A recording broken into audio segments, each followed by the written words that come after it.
Guys, कैसे हो? I hope सभी स्वस्थ होंगे, मस्त होंगे अपने अपने घर में। तो सबसे पहले जय श्री श्याम, जय माता दी। तो आज मैं आपको बताने जा रही हूँ एक ऐसी कहानी पूर्णवासी और अमावस्या की, जिसको सुनकर आप भी हैरान रह जाएंगे। तो चलिए मैं आपको कहानी सुनाती हूँ। पूर्णवासी अमावस्या एक राजा की दो बेटियाँ थी। राजा के घर में इन दोनों बहनों ने जन्म लिया था। जो पूर्णवासी थी वो धार्मिक स्वभाव की थी, बचपन से ही वो हमेशा धर्म में लगी रहती, पूजा पाठ इन सब चीज़ों में। लेकिन जो अमावस्या थी वो कभी भी ये सब चीज़ें नहीं करती थी। वो इन सब चीज़ों से दूर तंत्र मंत्र और अंधेरे की तरफ भागती थी, कि जहाँ उसको अंधेरा दिखा वहाँ अपने तंत्र मंत्र क्रियाकलाप ये सब चीज़ें करती थी। वो अंधेरे में ज़्यादा खुश रहती थी।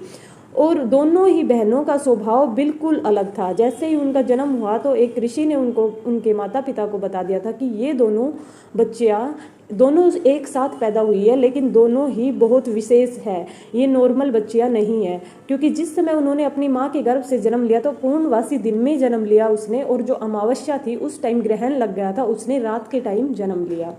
तो पूर्णवासी अमावस्या जब भी ये ग्रहण लगता है तो इस दिन जब लगता है तो ये एक श्राप मिला हुआ है इनको। क्योंकि पूर्णवासी मैया हमेशा ही अपने स्वभाव की से बहुत ही ज़्यादा सरल, दूसरों की मदद करने वाली थी और हमेशा पूजा पाठ में ध्यान रखती थी। लेकिन अमावस्या इसके बिल्कुल अपोजिट थी। वो हमेशा दूर भागती थी और अंधेरे से ज़्यादा प्यार करती थी। हमेशा अंधेरे से वो ज़्यादा प्यार करती थी। तो वो एक दिन अमावस्या और पूर्णिमा दोनों आमने सामने टकराती है, मतलब मंदिर में जाती है। तो मंदिर में जाके देखते हैं तो पूर्णवासी अपनी पूजा पाठ करती रहती है, लेकिन अमावस्या क्या करती है, सब कुछ अंधेरा ही अंधेरा कर देती है और अपने काले जादुओं से ये अंधेरे में सब कुछ पूजा पाठ करती है। और एक दूसरे से अमावस्या अपनी पूर्णवासी बहन से बहुत ज़्यादा चिढ़ती है, बहुत ही ज़्यादा। तो इस प्रकार उनका किसी ऋषि ने बताया कि तुम दोनों बहनों का ऐसे उद्धार नहीं होगा। वो अमावस्या को समझाने की कोशिश करते हैं। भगवान उनको संकेत देते हैं कि जब तक अमावस्या ये स्वीकार नहीं करेगी कि अंधेरे के बाद उजाला भी आता है, उजाले के बाद अंधेरा भी आता है, उजाले के बाद अंधेरे के बाद उजाला भी आता है, तब तक ये सब चीज़ें क्लियर पृथ्वी पर ऐसे ही ये सब चीज़ें होती रहेगी। क्योंकि जैसे ही एक बार उनके नगर में क्या होता है कि बारिश आती है, ठीक, वो बारिश इतनी तेज आती है कि सब कुछ तहस नहस कर देती है। तो पूर्णवासी अपनी दैविक शक्तियों से और अपने जो पूजा पाठ से उसको रोकती है। लेकिन अमावस्या खुश होती है सबको तहस नहस करने के लिए, क्योंकि अमावस्या किसी की भी मदद नहीं करती। इसलिए उसको श्राप मिलता है कि उसको कि ये काली रात, अमावस्या कब आई पड़ेगी, काली रात में पड़ेगी। और पूर्णवासी हमेशा चांदने में जानी जाएगी। चांदना मतलब जब चंद्रमा की किरणें बिखरी होगी तब पूर्णवासी उसके स्वरूप जानी जाएगी। पूर्णवासी का चमकता हुआ शरीर होगा, मतलब एक कांति वाली होगी पूर्णवासी, और अमावस्या अंधकार में भरी हुई होगी। लेकिन कुछ टाइम बाद जैसे ही उन दोनों बहनों की बहुत कुछ ज़्यादा लड़ाई झगड़े चलते रहते हैं, लड़ाई झगड़े इन द सेंस कि अमावस्या बहुत ज़्यादा चिढ़ती है पूर्णवासी से। लेकिन कुछ टाइम बाद उनको समझ आता है कि अमावस्या को कि मैं पूर्णवासी के बिना अधूरी हूँ, मतलब अंधेरे के बाद उजाला जरूर आता है।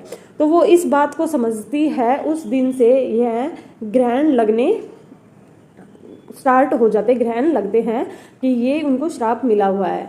तो इन दोनों बहनों को आधा आधा मंथ में, आधे दिन बीच में क्या आती है पूर्णवासी, हाफ में क्या आता है अमावस्या।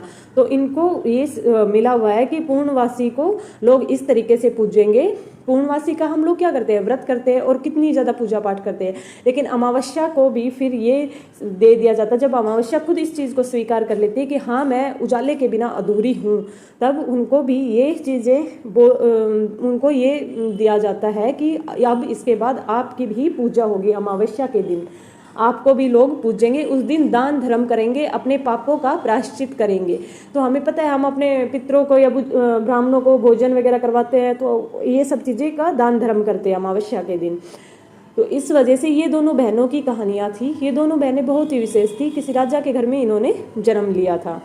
तो दोस्तों, आपको वीडियो कैसी लगी ये कमेंट सेक्शन में ज़रूर बताएं और अपनी अपनी राय दें, और कमेंट सेक्शन में प्यारे प्यारे कमेंट करें आप कहाँ कहाँ से वीडियो देखते हैं।